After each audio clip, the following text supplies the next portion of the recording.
Welcome to Invest in Yourself, the Digital Entrepreneur Podcast. Join the podcast mogul Phil Better as he interviews successful entrepreneurs that make their living in the digital world. Now, let's join your host, Phil Better, and his special guest today on Invest in Yourself, the Digital Entrepreneur Podcast.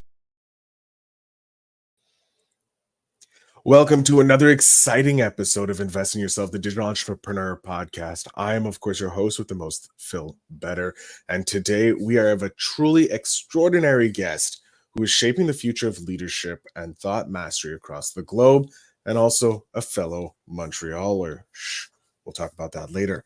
But as president and founder of Frame of Mind Coaching and Journal Engineer, she has been at the forefront of coaching innovation, guiding leaders to focus their thinking and achieving breakthrough results. Recognized as a pioneer in leadership coaching, her unique approach and no-nonsense style have made her a sought-after coach for executives, entrepreneurs, and leaders worldwide. Not only is she an accomplished author, speaker, entrepreneur, but she's also a dedicated mom of 5, proving that success and balance can go hand in hand. So get ready to dive into a powerful process behind her coaching philosophy, as well as welcome none other than Kim Ades to the show. I probably messed up your last name, Kim. Ades. I apologize. Welcome, Kim Ades, to the podcast. Thank you so much for being here. Thank you for having me. I'm excited to talk to you today. We had a great little chat beforehand, got really connected. We're on a new level. We're besties now, as I would like to call us. But I'm very excited to talk to you, learn everything I can about you. But first off, always my favorite question to ask, why did you become an entrepreneur? What made you decide to shackle off the 9-to-5, a grind that we mere mortals have, and decide to jump into the entrepreneurial world?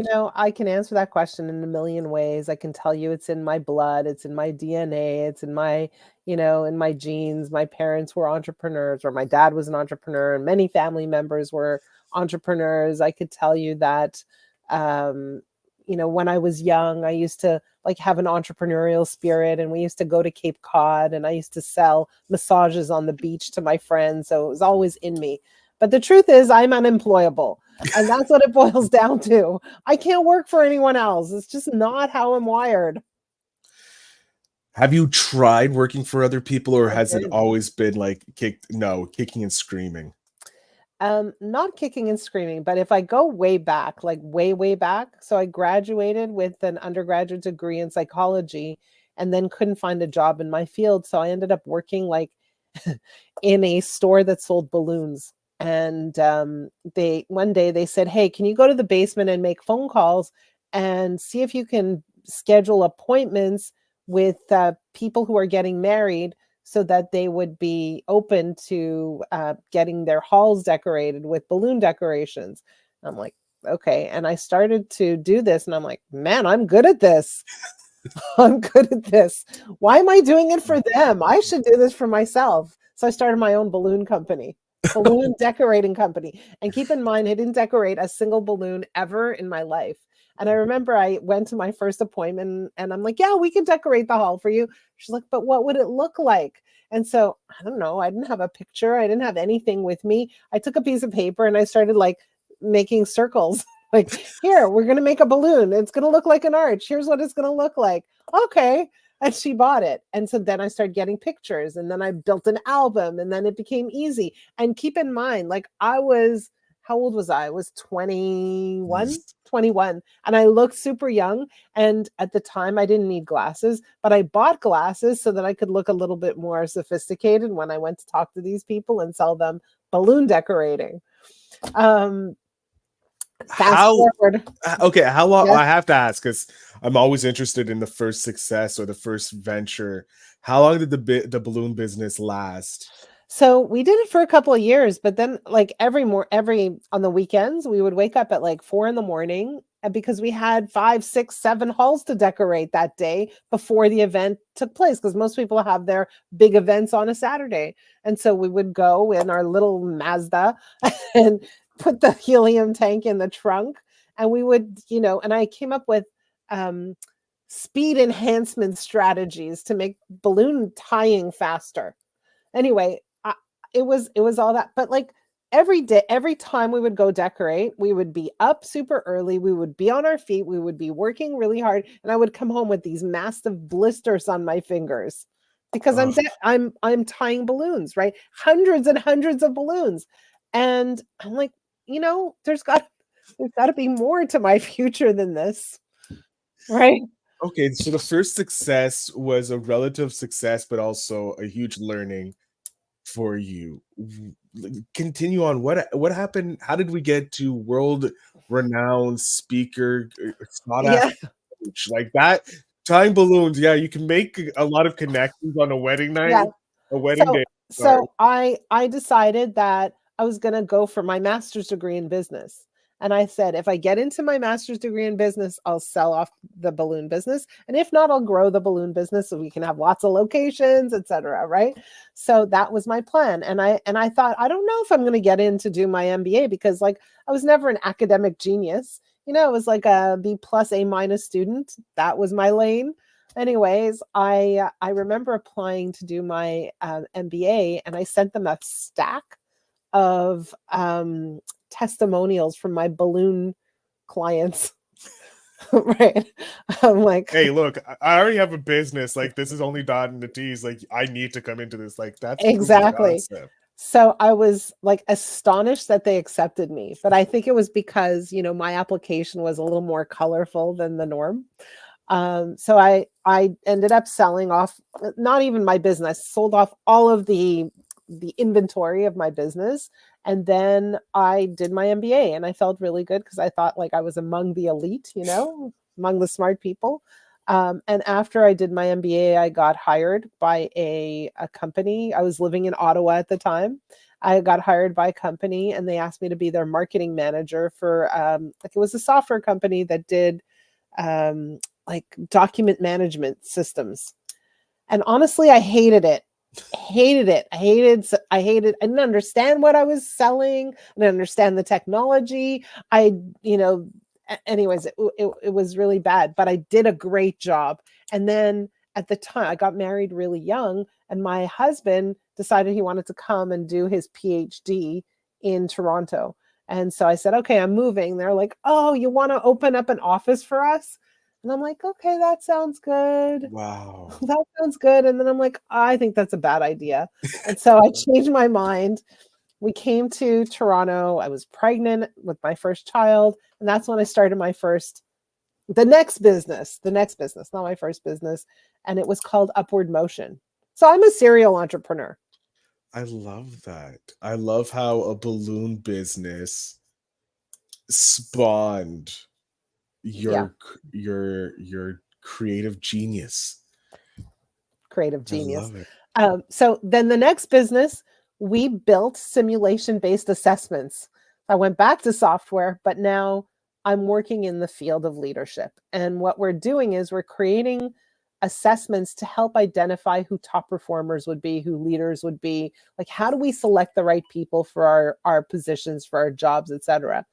And one of the things that we learned after testing like thousands of people was that there's a very big distinction between top performers and other people. And it's not what you think. It's not their experience. It's not their education. It's not even their drive. It's not their ambition. It's none of that. It's their degree of emotional resilience. So that was really interesting. And that created a bit of a foundation for what I'm doing now.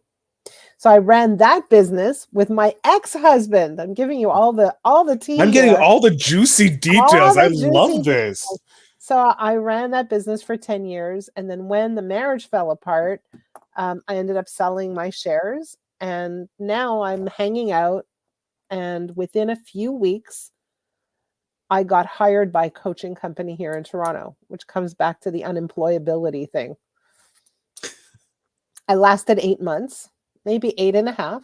Ooh, I'm being generous.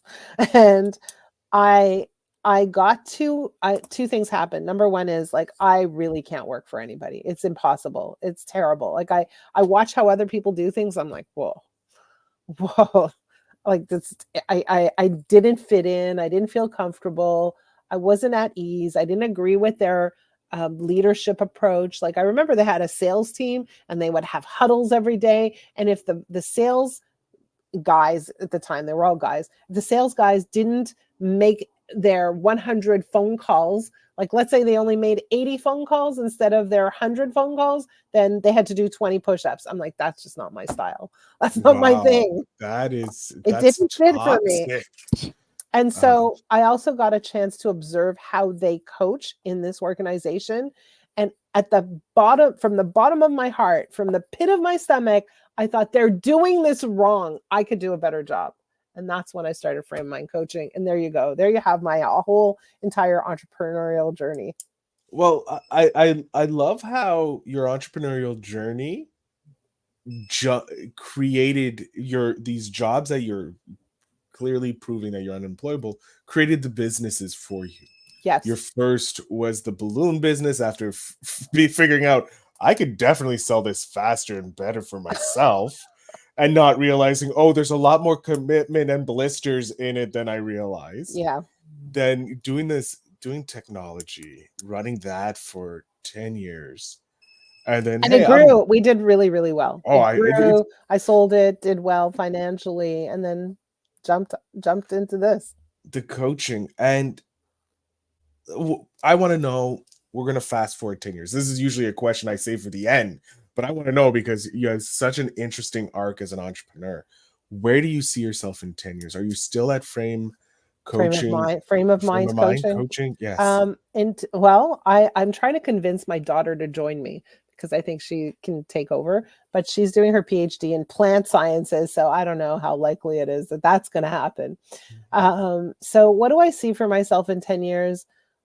Um, there's so many things, to be honest, that I'm working on. So the way we coach is very, very unique. We don't coach like other people.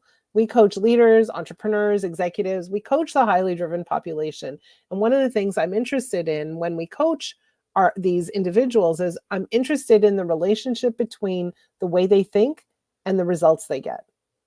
That's what I'm interested in. So what needs to happen is I need to get into their minds and understand how they think, how they see the world, how they operate, how they react and respond to maybe stress or tension, conflict, etc. I need to understand how they're wired inside.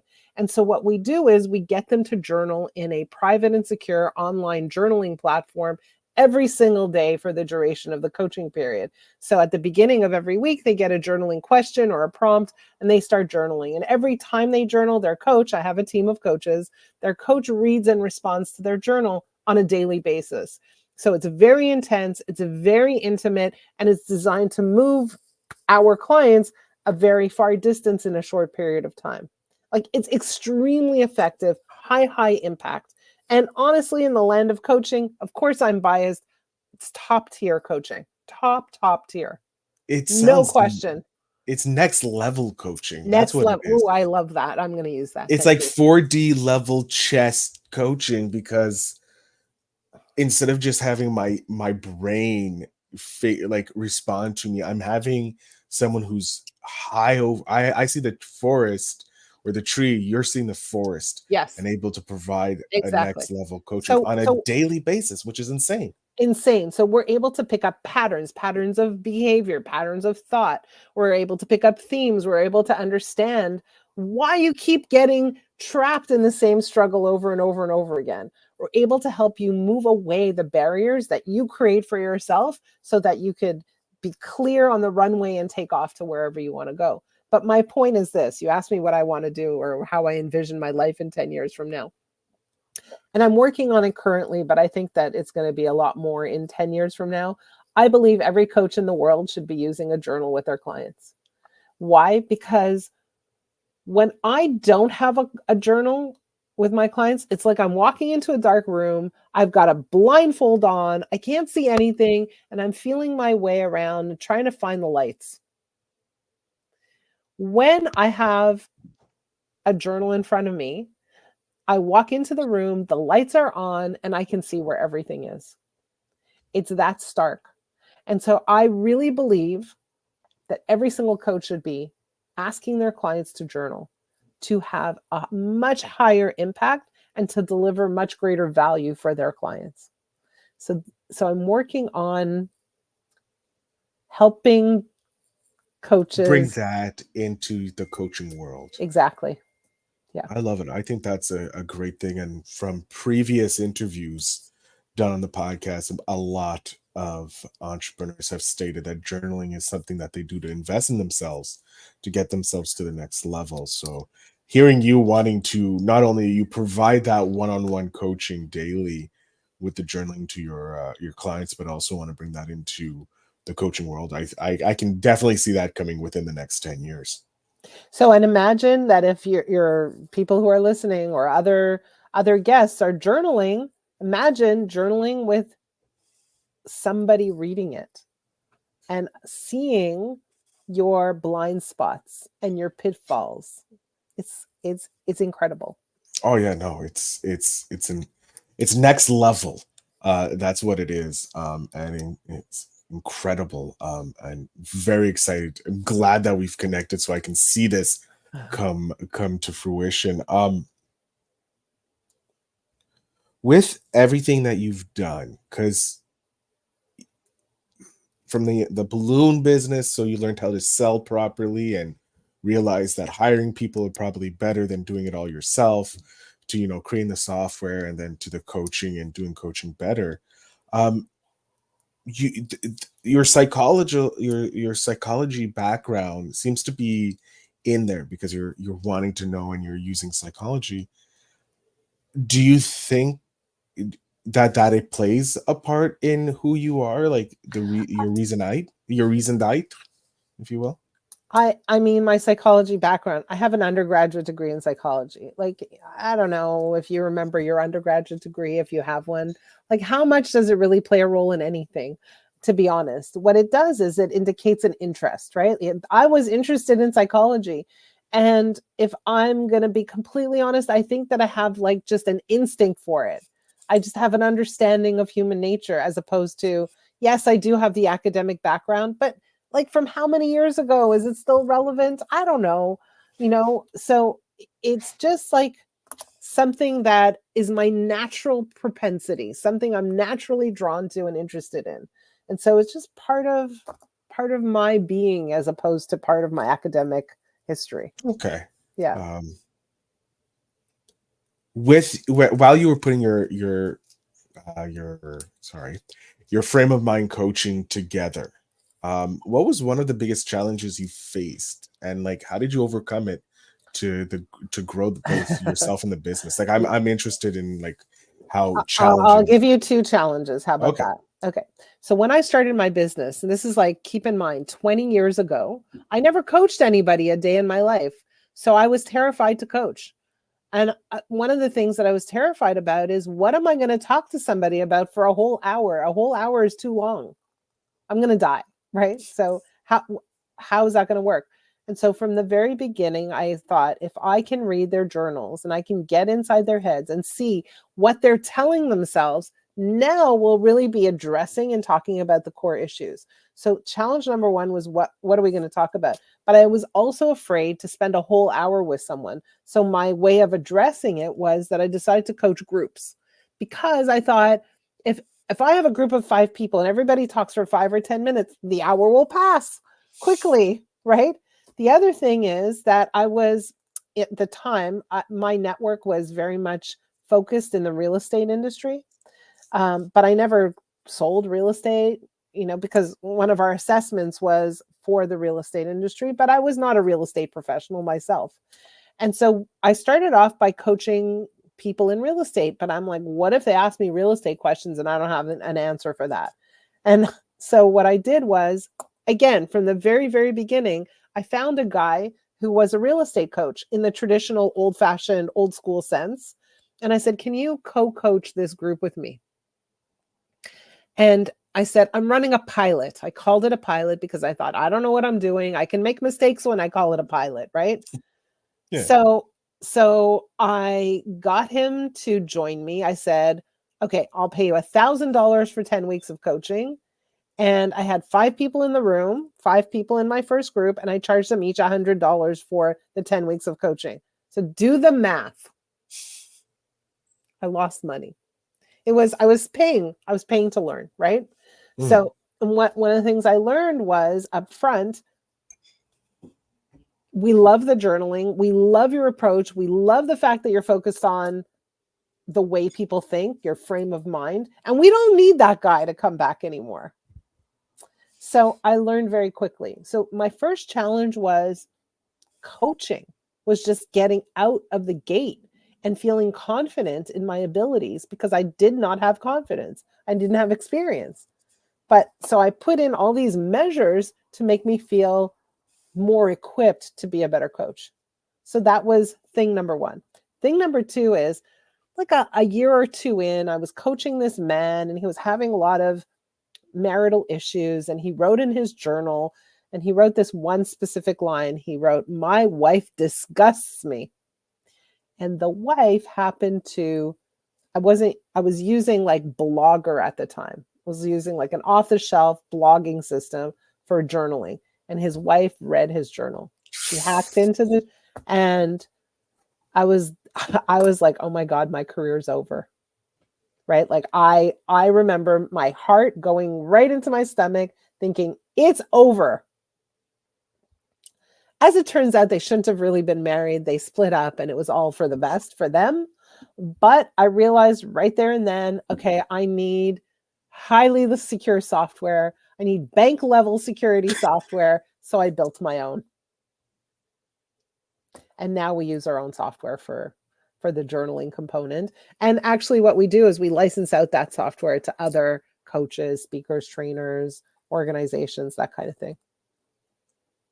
Building that software, because that's interesting. Like I was gonna, I was asked, it popped in my head when you said you have journaling. Like that sometimes can be like innermost thoughts, and I'm glad that you had this situation, unfortunate situation that turned to a fortunate situation for this couple.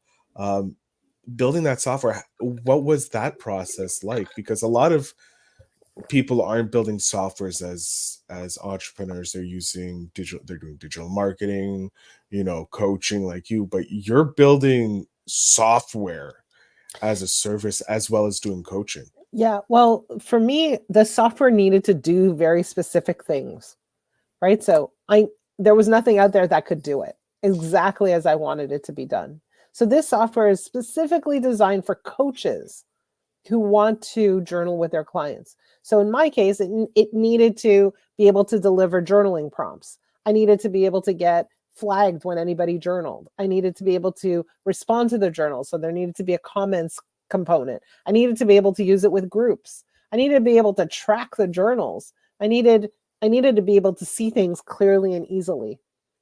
So I needed it to do all these things. And so, it was, I'm not a programmer, so I didn't design the software myself, but I designed the functionality in a way, right? I said, here's what it needs to do.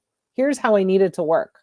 And if something was complicated or difficult, this needs to be fixed, right? So I'm a big, huge fan of ease and simplicity.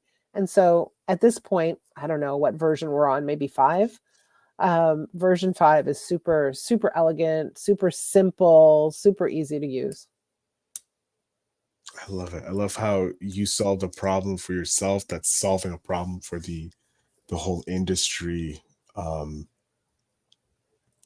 So you technically kind of have two businesses. You have your coaching with the framework, and you have Frame of mind coaching. frame of mind. I apologize. The framework just keeps popping in my head, but frame of mind coaching, um, and this journaling app So, or software. yes, exactly. The journaling software is called Journal Engine software. And it's easy to license, it's super affordable, it's easy to use, it's very intuitive. And so we have a lot of other coaches in the world who are using it with their clients. They don't use it exactly the way we do, but we're there to support them to make sure they're successful with their clients and using journaling. Because at the end of the day, like if I make an impact in the world, it's going to be helping the coaching industry include this in their approach, because I think it's a game changer. I think it's a fully game changer. I know a lot of entrepreneurs, because when they invest in themselves, they do use journaling because it helps them see some patterns and here you have a software that actually can 10x it by giving you someone who can see the forest uh, Exactly. Yep. overwards. I'm interested in what you do on top of, I guess, journaling to invest in yourself, because Well, journaling seems you to know be what? a I major part. think, yeah, I mean, I do journal, you're right, but I mean, investing in yourself is an interesting term.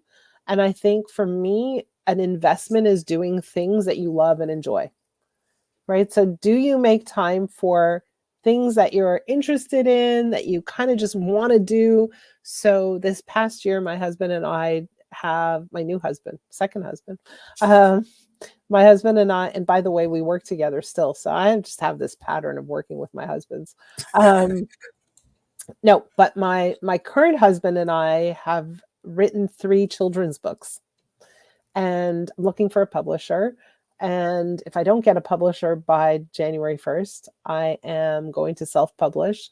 But they're really cute books. It's a series about a girl named Whimsical Kimsicle, and she's a young, curly haired, bubbly 10-year-old who is easily distracted and gets herself into some funny situations that she has to find her way out of, these little messes, these little situations. But you're asking me, what do I do? I do creative projects that are cool and fun and interesting and engaging for me, that allow me to kind of express myself in different ways. There you go. I love that. I love that because that's a different answer than I normally get. And I love how you have your business side, and then you have this creative side where you're allowed to be whimsical, if you will, to steal your term, Yeah.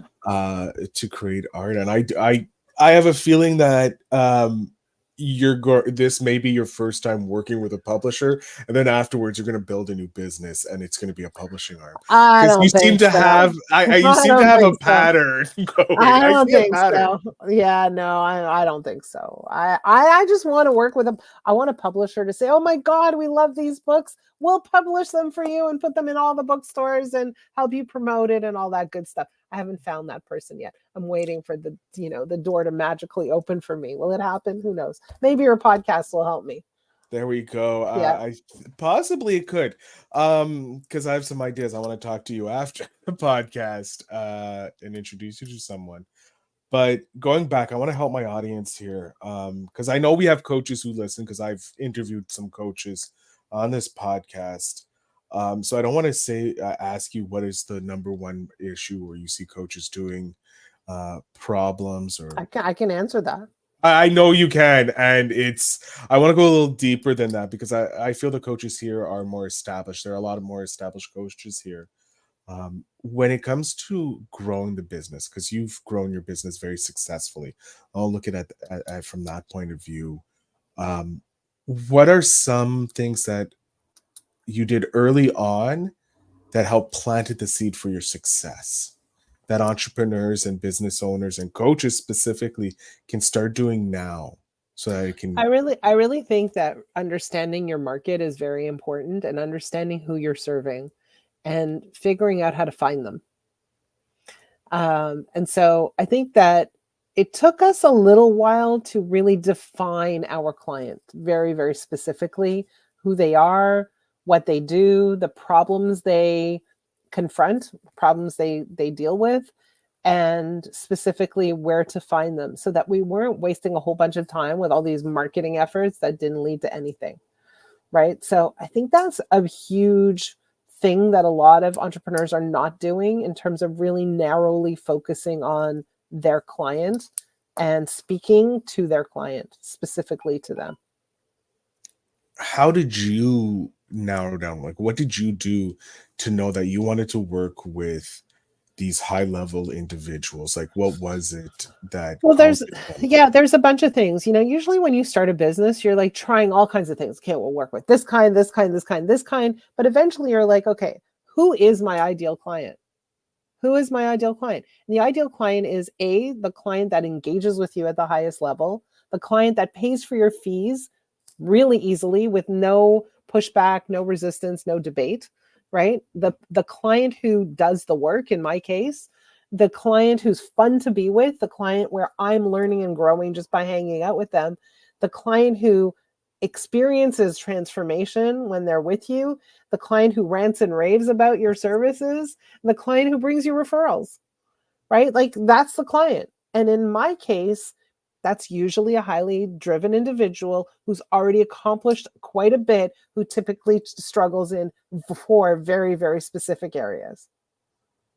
And so once we start to learn our client, we can talk to our client in a way where they're like, oh my God, that's me. You're describing me. You know me so well, and we haven't even met yet. I'm pretty sure there's a few people who are listening that are like, what, Kim? Thank you for talking to me directly. We are coming to the end of the episode. I hate it because Kim, you're so passionate, and I love it. And I mentioned this earlier. I told Kim that she had a beautiful voice, or a lovely voice, when I first heard it, and it's very true. You can hear the passion in her voice about what she does. So that's what makes it even more beautiful. And that's what I heard, Kim. That's what I heard. I finally figured it out. Thank you. You know what? You made my day, my week, my month. You know, that was so nice. But we're coming to the end, so that means we have to ask the final question, which is me stealing knowledge again from you, specifically to help a young little nephew of mine. But I would love to know, Kim, I have your 10-year-old curly-haired whimsical self here, beside me, and she is very, very much the same person that you are today, just very forward, very energetic. I love it. But what's one piece of advice you would love to hand back to your 10-year-old self? You know what? I don't know that it's advice, but my 10-year-old self was extremely anxious. I used to get stomach aches all the time. And I used to be very fearful. I had a lot of fear about a lot of things. And I think if I were to have a conversation with my 10-year-old self, I would say, it's okay. Don't worry. Everything will be okay. Like you're safe. You're okay. You're good. And just kind of let her know that her fears are okay to have, but she doesn't have to hold on to them so tightly. And I think that a lot of young people today have a lot of anxiety. They do have a lot of stress at very early and young ages. And I don't know if it's enough to say, you know, don't worry, if that's like going to alleviate their stress. But I would say to them, and, you know, that it's also okay to express your stress, express your worries, express your fears, and get maybe someone to help them work through it. There you go. I love that. That's freaking awesome. And it also very important for people older to have that, be able to share those feels, share their emotions a bit more freely, because there are people out there willing to help and get you into the next stage, like Kim and her amazing software and her amazing coaching. Which means I'm going to jump off stage here, Kim. I want to let you tell my audience whatever you want, where they can find you, support you, license this coaching, whatever it is. The floor is yours. All right. Well, first of all, thank you for listening. If you want to have a conversation with me directly, reach out. It's kim@frameofmindcoaching.com. If you're interested in learning more about our coaching approach and our coaching style, go to frameofmindcoaching.com. But for whoever's just listening, and, you know, I did talk a little bit about journaling. One of the most important things about journaling is having the right journaling questions to work on and work with, a journaling prompt per se. If you're interested in picking up some really valuable journaling prompts, go to frameofmindcoaching.com. And on that website, there's a little button that says 10 free journaling prompts, 10 free powerful journaling prompts. Click on that link, download those prompts, and start journaling. Honestly, journaling will change your life. So that's my invitation to you. I love it. And it's a great way to start investing in yourself as well with those journaling prompts. Kim, thank you so much for a powerful episode on journaling, but also on knowing that if you work for someone else, you can always do it better. Since you seem to be a proof of concept. So I thank you so much for this enjoyable conversation. Thank you for having me on. And thank you so much for the opportunity. It was great to meet you. It was a pleasure, and the pleasure is all mine. But to my audience, remember to check out the show notes down below to connect with Kim through social media, and also get those free, powerful journaling prompts so that you can start investing in yourself and in journaling to go to the next level. I thank you so much for listening. Thank you again, Kim, for being here. And remember to always invest in yourself.